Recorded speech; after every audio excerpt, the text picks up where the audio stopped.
Audio Jungle. Darbhanga में पीड़ित परिवार से मिलने सोशल एक्टिविस्ट और राजद की प्रदेश प्रवक्ता रीतू जायसवाल पहुंची। दरभंगा में 10 फरवरी को नगर थाना क्षेत्र के जीएम रोड में भूमाफिया ने एक परिवार के 3 लोगों को जिंदा जलाने की कोशिश की थी। घटना में गंभीर रूप से झुलसे गर्भवती महिला पिंकी झा और उसके भाई संजय झा ने मंगलवार को पटना के पीएमसीएच में दम भी तोड़ दिया। इसके 3 दिन पहले पिंकी के गर्भ में उसका बच्चे की मौत हो गई। इस घटना के बाद शुक्रवार को दरभंगा में पीड़ित परिवार से मिलने सोशल एक्टिविस्ट और राजद की प्रदेश प्रवक्ता रीतू जायसवाल पहुंची। परिजनों से बातचीत कर उन्होंने फेसबुक पर अपने पेज से लाइव भी किया। परिजनों से मिलने के बाद उनके घर के सामने ही वह दरभंगा में अनशन पर बैठ गई। परिजनों से मिलने के बाद रीतू जायसवाल ने सोशल मीडिया पर लिखा है कि मैं रीतू जायसवाल राष्ट्रीय जनता दल की एक कार्यकर्ता यह घोषित करती हूं कि दरभंगा हत्याकांड से पीड़ित परिवार को दर्द को महसूस करते हुए उनको न्याय के लिए उनकी आवाज़ बनकर मुख्य आरोपी की गिरफ्तारी तक अनशन पर बैठी रहूंगी। सब कुछ सबके सामने है।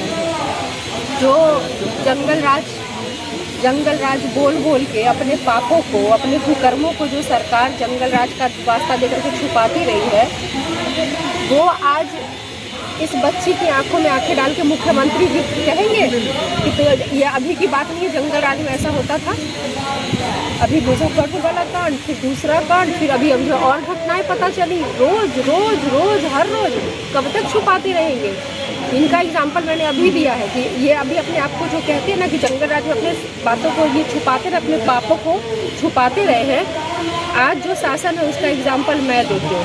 आज जो शासन है उसका एग्जाम्पल, उदाहरण वैसे सुशासन के रूप में नहीं दिया सकता है, उस रूप में दिया सकता है जहाँ बुलेट भी इनकी है, गोली भी इनकी है, गुनाहगार भी ये है और सज़ा भी यही सुनाते, फैसला भी यही सुनाते हैं। और वो ऐसा फैसला जो कभी सुनाया जाता ही नहीं है। गुनाहगार जो बेखौफ घूमते रहते हैं और यही वो बेखौफी अंदाज है जिसकी वजह से आज जितने भी गुनाहगार होते हैं बेखौफ तरीके से, इतना खतरनाक आप देख रहे हैं किस तरीके से ये बुलडोजर से घर को तोड़ा गया है, घर में घुस करके जिंदा जलाया गया। ये फिल्म का स्क्रिप्ट है, कहानी चल रही है स्क्रीन पे।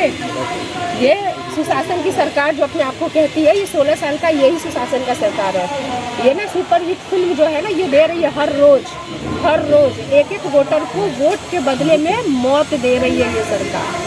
क्या लगता है कि माफिया का राज है? जिस तरह से गया में भी हत्याकांड हुआ है और ये दरभंगा हुआ, फिर इससे पहले भी हुआ है। जिस तरह की घटनाएं घट रही हैं, आपको नहीं लग रहा है कि यहाँ पुलिस या जो भी हो सिर्फ ऊपर के आदेश का पालन करती है, उनके इशारों पे चलती है? वरना ऐसा नहीं होता कि 5 मिनट के रास्ते की पुलिस है वो घटनास्थल पे ना पहुँचे।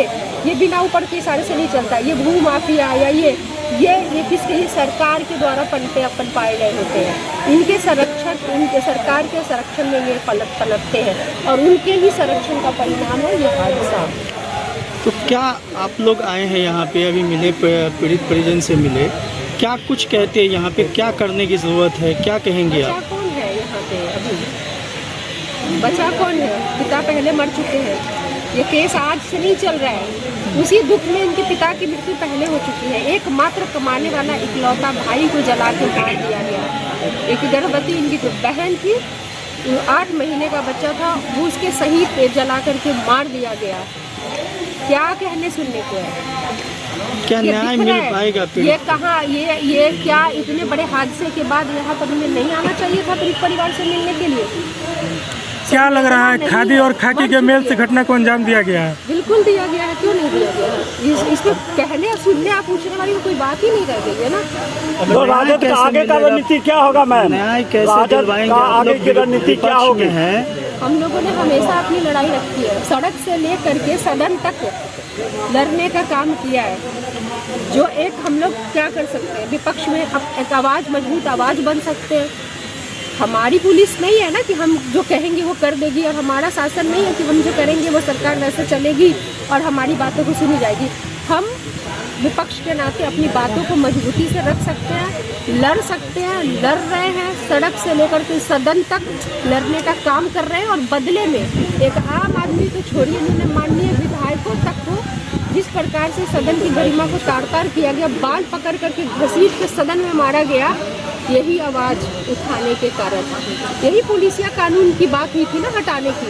और आज देख लीजिए कि क्या पुलिसिया कानून चल रहा है। क्या लगता है किस तरह की जांच की ज़रूरत है? चूँकि एक तरफ आप लोगों के जरिए भी ये कहा जा रहा है कि सत्ता और प्रशासन सब मिली भगत से हुआ है ये, तो ऐसे में कौन सी जांच होती है? जब यहाँ पर आपको पता ना हो कि अपराधी कौन है, जांच तो तब की बात होती है कि कोई सुराग ही हाथ नहीं लग रहा हो।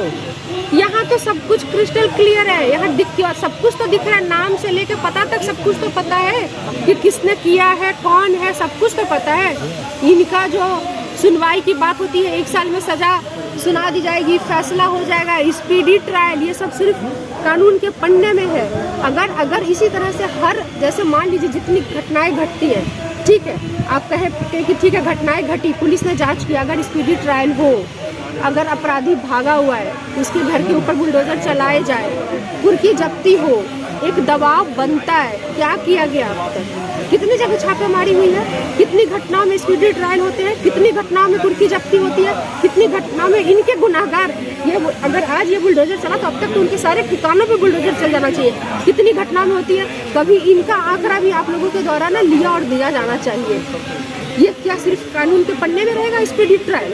अभी आप आखिरी क्या कहेंगे? आप यहाँ आएंगे कुछ थाना पुलिस पे किया गया है, जो अपराधी है उसको छोड़ दिया गया है और कुछ लोग ऐसे लोगों को उठा लिया होगा कि चलो ठीक है, क्योंकि उसको उठाने की ताकत तो कहते हैं ना कि वो आज ये खबर आ रही है, ऐसी सूचना आ रही है कि जो मुख्य आरोपी है वो कोर्ट में सरेंडर करने वाले हैं। क्या इस पर क्या कहते हैं? मुझे इसकी जानकारी नहीं है, दरोगा को मुझे इसकी जानकारी नहीं है। हम कभी कभी बच्चा समझ के एक ऐसे राक्षस को पाल लेते हैं जो बड़ा होने के बाद हमको ही निगल लेता है। ये मुख्यमंत्री नीतीश कुमार जी है ना, उन्होंने ऐसे राक्षस को बड़ा कर दिया है अपराध के रूप में कि आज वो उनको ही निगलने के लिए तैयार है। ये ऐसा जाइंट बन चुका है जो ये उनके ही पनपाया हुआ राक्षस उनकी ही सत्ता सहित उनको खाएगा। और आज फिर ऐसे ही गुंडाओं का राज होगा यहाँ पे इनके शासन में। मांग क्या करेंगे मैडम नीतीश कुमार जी? मांगते ही तो रहे हैं, हम तो यही तो पूछना चाहते हैं। मांग तो हाँ ठीक है, इसकी जांच होनी चाहिए, परिवार को नौकरी मिलना चाहिए, उनको मुआवजा मिलना चाहिए, घर कैसे चलेगा ये सोचना चाहिए। मुझे एक सिंगल उदाहरण दीजिए ना जहां इन्होंने किया है। हम उन नेताओं की तरह बात क्यों करें? हाँ हम ये मांग करते हैं, अरे मांग तो सब कर रहा है। अभी एमएसयू भी बैठे हुए बेचारे भूख हड़ताल पे, सब लोग जनविल्ली सब कंसर्न जो घटना घटी है हृदय विदारक, उन्होंने उनको सुनना ही नहीं है। आप मुझे एक घटना बता सकते हैं जहाँ की हत्या हुई है या जिंदा जला दिया गया और उसके परिवार को मुआवजा दिया गया था? हाँ मुझे तब याद पड़ता है कब, जब चुनाव होता है और चुनाव में जब शहीद हुआ जवान या कुछ हुआ तो तुरंत 10 लाख 20 लाख 40 लाख का चंदा लेकर के वो वहाँ पर भी पहुँचे, अच्छी बात थी। लेकिन उसके बाद जब यही मोहम्मदपुर में जब एक पुलिस का वो जब उनको मार दिया गया तो पैसे और नौकरी ये तो बहुत दूर की बात है, कोई पूछने तक भी नहीं आया। और 1 साल के बाद भी जब मैं बेनीपट्टी परिवार से मिली तो वही हाल था। और यहाँ भी अगर हम सरकार के भरोसे हैं तो हमें लगता है कि अब आँख खोल करके देख लीजिए, उन पर भरोसा करके कोई फ़ायदा नहीं, क्योंकि मुझे कोई एक भी घटना याद नहीं आ रही है जिनमें जहाँ पर अपराधियों ने घटना को अंजाम दिया हो और सरकार के द्वारा नौकरी की घोषणा की गई हो। मुझे ऐसी एक भी घटना मेरी जानकारी में नहीं है। आपकी जानकारी में तो आप बताइए। ये कुछ नहीं करने वाली है ये सरकार, ठीक है।